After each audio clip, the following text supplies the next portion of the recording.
ಕಾಸ್ಕ್ Naringana club, Bharat ಕರ್ನಾಟಕದ amateur kabaddi federation, Dakshina Kannada amateur kabaddi association ಸಹಯೋಗದೊಂದಿಗೆ ಅಖಿಲ ಭಾರತ ಮಟ್ಟದ ಎ ಗ್ರೇಡ್ ಕಬಡ್ಡಿ ಪಂದ್ಯಾಟವು ಏಪ್ರಿಲ್ 27 ಮತ್ತು 28ರಂದು ನಡೆಯಲಿದೆ ಎಂದು Asian gold medalist Jagadish Kumble ತಿಳಿಸಿದರು.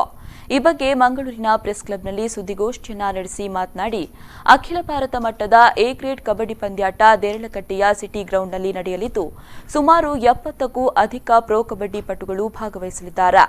ಭಾರತದ ಅಗ್ರಗಣ್ಯ 8 ತಂಡಗಳು ಭಾಗವಹಿಸಲಿದ್ದು, ಆಳ್ವಾಸ್ನ ಕಾಲೇಜಿನ ತಂಡ ಕೂಡ ಭಾಗವಹಿಸಲಿದೆ.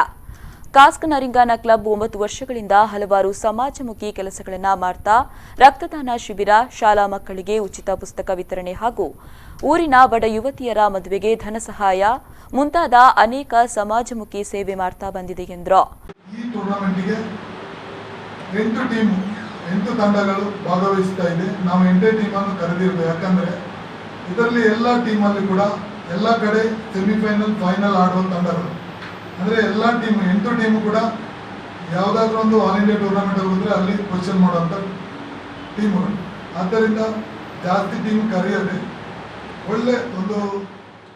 ಈ ಸಂದರ್ಭ ಸುದ್ದಿಗೋಷ್ಠಿಯಲ್ಲಿ ರತನ್ ಶೆಟ್ಟಿ, ಇಕ್ಬಾಲ್, ಅಶ್ರಫ್ ಮಲಾರ್, ನವಾಜ್ ಎಂಬಿ, ಮೊಹಿದ್ದೀನ್ ಶಮೀರ್ ಉಪಸ್ಥಿತರಿದ್ದರು.